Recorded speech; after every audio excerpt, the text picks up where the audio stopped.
I think the first step is to figure out what type of behavior you're trying to change. When we're trying to change our behaviors, there's some behaviors that we want to be experts at. And then there's some behaviors that we're perfectly fine being amateurs at, right? And on the bottom two as well, the habitué or the addict, there's behaviors that we want to stop doing that are low willpower and high willpower. So it's not necessarily the person, it's the behavior they're trying to change.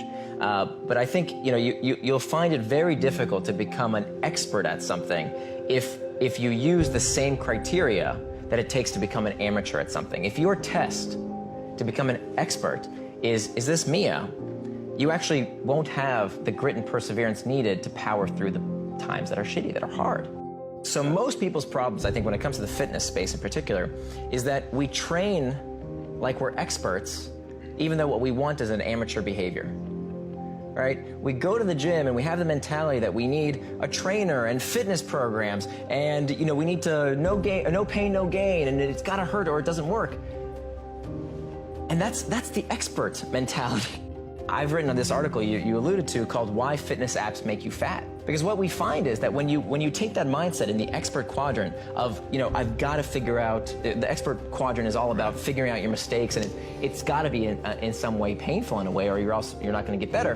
What that means is that people are doing exercise that they hate, which means it's not going to be sustainable. Not only that, we know that when you suffer at something, there's this phenomenon called moral licensing. That when we feel like we've sacrificed in one area of our lives, it's like squeezing on a balloon, right? When we feel like we're being good in one area of our lives, we cheat in other areas of our life, right? I squeeze on this end of the balloon, the other area, and we've seen this phenomenon occur time and time again.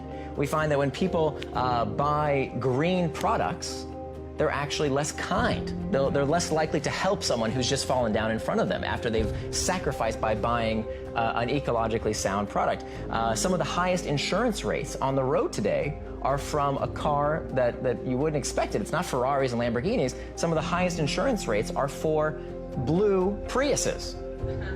Right? Interesting. Right, because there's this effect of moral licensing. If we're good in one area, we're allowed to be bad in other areas. So how does this play out in the fitness world? Well, I just, sweated it out on the treadmill for 30 minutes, and it was so difficult, and I did it. I persevered, and it was so hard for me. I didn't enjoy a second of it.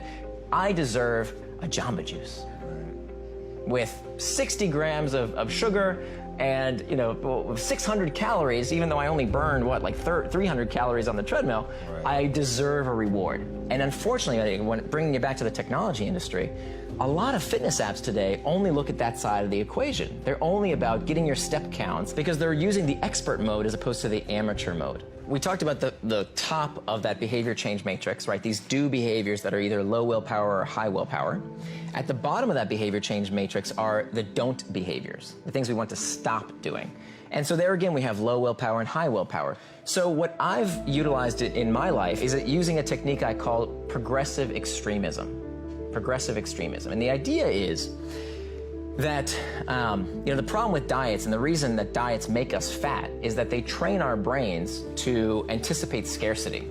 And of course, what you're doing when you train the brain to do something is that you're heightening the awareness. You're making us, these diets train us to expect, okay, I'm suffering today, but as soon as this diet ends and I can fit into my wedding dress, or the graduation ceremony comes, or here's my goal by the end of the year, I'm gonna, be at this weight.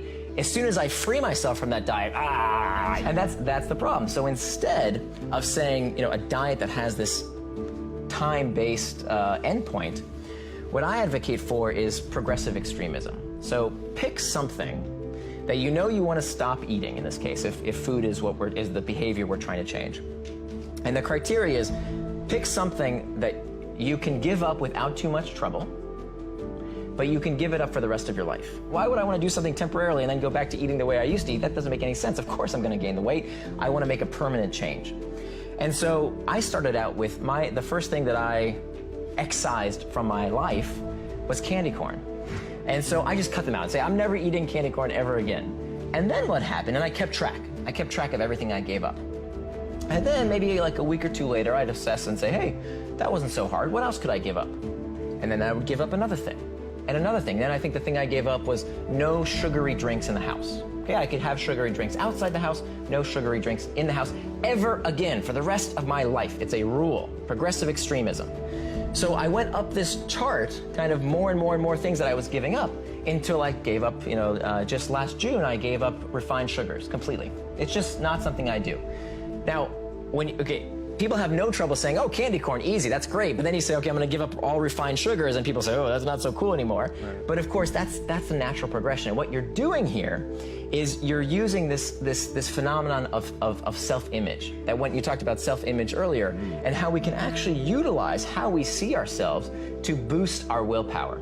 There's been a lot of studies that show that when people identify a behavior that they do or don't do as part of who they are, it becomes much easier to resist. For example, if you're a vegetarian, if you're a devout Muslim, if you're an Orthodox Jew, you're not constantly asking yourself, should I eat the meat, or should I have some beer, or should I have some pork, right? Like, that's not a debate you're having on a constant basis. You just don't do that because that's who you are, right? If I'm a devout Muslim, I just don't drink. That's just what I do. If I'm a vegetarian, I just don't eat meat. It's no longer a debate of should I, can I, is it okay? I just don't, right? Whereas many dieters, they think to themselves, well, should I not, should I have the cake? And what they're doing is expending this willpower resource that over time, there's a lot of evidence that shows becomes depleted, and that becomes very hard. It's this constant struggle. But by doing this progressive extremism and saying, look, that's just one thing I just don't eat, and taking it slowly, I mean, this has to take years to scale up. You're constantly excising things from your life, from your diet, but for the rest of your life. And it's using that same principle of, this is just who I am, I just don't eat those things. So that's the shift, is changing your mindset of this is something I just don't do versus something I can't do, which can't means maybe it's flexible versus something I just do not do.